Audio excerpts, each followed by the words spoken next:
Hi friends. చాలామంది ఇప్పుడు ఈ రేషన్ కార్డ్స్, కొత్త రేషన్ కార్డ్స్ అప్లై చేసుకోవడానికి అన్ని మీ సేవా కేంద్రాల్లోకి, నెట్ షాపుల్లోకి మీరందరూ చాలామంది తిరుగుతున్నారు. అది నేను చాలా చోట్ల చూశాను. సో, మీకు ఇన్ఫర్మేషన్ ఎవరిస్తారో నాకు అర్థం కావట్లేదు కానీ, ఒకవేళ గవర్నమెంట్ నుంచి ఏదైనా ఇన్ఫర్మేషన్ వస్తే అది అఫీషియల్‌గా టీవీల్లో గానీ, పేపర్‌లో గానీ మీకు ఇన్ఫర్మేషన్ ఇస్తారు. కాబట్టి దాని ప్రకారం మీరందరూ వచ్చి మీ సేవా సెంటర్‌కెళ్ళి అప్లై చేసుకోవచ్చు కానీ, మీకు కరెక్ట్‌గా ఇన్ఫర్మేషన్ ఇవ్వకుండా, ఎక్కడ ఇన్ఫర్మేషన్ లేకుండా మీరు డైరెక్ట్‌గా వచ్చేసి అందరినీ మీకు రేషన్ కార్డ్స్ కోసం చాలామంది మీ సేవా సెంటర్‌లో క్యూలు కడుతున్నారు. సో, అది మీకు ఆ ఇన్ఫర్మేషన్ రాంగ్ ఇన్ఫర్మేషన్ ఎవరో ఇచ్చారు. మీరు చూసుకోండి. కరెక్ట్‌గా ఎవరిస్తున్నారనేది మీరు ఏదో చాలామంది తీసుకొస్తున్నారు. ఏదో ఒక ఫోన్‌లో ఒక చిన్న స్లిప్ ఒకటి తీసుకొని అదేదో పేపర్‌లో ప్రింట్ పడినట్టు ఒక కాపీ చూపిస్తున్నారు రేషన్ కార్డ్ స్టార్ట్ అని.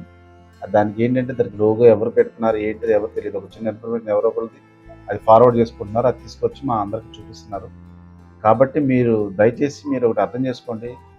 ఏ గవర్నమెంట్ పథకం ఏదొచ్చినా సరే అది త్రూ గవర్నమెంట్ ద్వారా అఫీషియల్‌గా వాళ్ళు నోటిఫికేషన్ ఇస్తారు. పేపర్‌లో ఇస్తారు. టీవీ ఛానల్స్‌లో ఇస్తారు.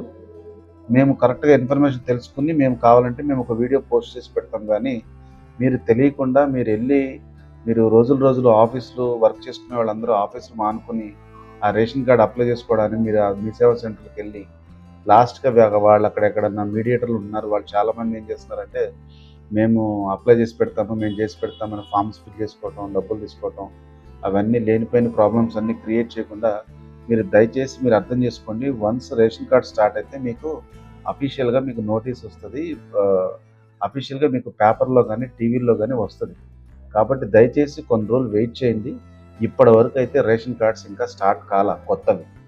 ఇప్పుడు ప్రస్తుతానికి ఎవరికొస్తున్నాయంటే, ఈ రేషన్ కార్డ్ ఎవరైతే నేమ్ కరెక్షన్ ఉన్నారో, వాళ్ళ నేమ్స్ యాడ్ చేసుకున్న వాళ్ళు ఎవరైతే ఉన్నారో, వాళ్ళ వరకు మాత్రమే ఈ రేషన్ కార్డ్ సర్వీసెస్ స్టార్ట్ అయింది. ఎలా అంటే ఫర్ సపోజ్ ఎవరైనా మీరు మ్యారేజ్ అయినోళ్ళు ఉంటారు. ఆ మ్యారేజ్ అయినోళ్ళు కోడళ్ళని యాడ్ చేసుకోవాల్సి వచ్చిందనుకోండి. అటువంటి వాళ్ళని యాడ్ చేసుకోవాలంటే ఇప్పుడు యాడ్ చేసుకోవచ్చు. లేదు పిల్లలున్నారు. పిల్లల ఆధార్ కార్డులున్నాయి. వాళ్ళని యాడ్ చేసుకోవాలంటే ఇప్పుడు యాడ్ చేసుకోవచ్చు. ఆల్రెడీ మీరు చాలామంది ఇంకొకళ్ళు ఏం చేస్తారంటే, ఇదివరకు ఆల్రెడీ అప్లై చేసుకుంటున్నారు 3, 4 ఇయర్స్ బ్యాక్. మళ్ళీ మీ సేవా సెంటర్‌కి వెళ్ళి మళ్ళీ అప్లై చేసుకుందామని ట్రై చేస్తారు. సో, అది కూడా మీరు కొద్దిగా అబ్జర్వ్ చేయండి. ప్రస్తుతానికి ఓన్లీ నేమ్ కరెక్షన్స్ మాత్రమే, నేమ్ ఎడిషన్స్ మాత్రమే రేషన్ కార్డ్‌లో జరుగుతున్నాయి. అది కూడా లేటెస్ట్‌గా కొత్తగా ఉన్న వాళ్ళకి మాత్రమే. ఆల్రెడీ మీరు ఇదివరకు ఎవరైనా అప్లై చేసుకున్నోళ్ళు ఉంటే వాళ్ళు ఇప్పుడు రాబాకండి. వాళ్ళు ఎవరిని అప్లై చేయట్లేదు. ఎందుకంటే మీరు వచ్చినా కూడా మళ్ళీ మీరు ఆల్రెడీ అప్లైడ్ అని వస్తుంది. దానివల్ల మీ టైం అంతా వేస్ట్ అవుతుంది. ఫార్మ్స్ అన్నీ టైం వేస్ట్ అవుతున్నాయి. మీకు అన్ని రకాలుగా లాస్ అవుతుంది. దయచేసి ఇప్పుడు మీకు చెప్తున్నాను. రేషన్ కార్డ్ ఏదైనా స్టార్ట్ అయితే, కొత్త న్యూ రేషన్ కార్డ్ స్టార్ట్ అయితే నేను మీకు పోస్ట్ చేస్తా. దాని ప్రకారం మీరు రండి. అండ్ ఇంకోటి ఏంటంటే మీకు గవర్నమెంట్ నుంచి మీకు పేపర్స్‌లో గానీ, టీవీస్‌లో గానీ వస్తాయి.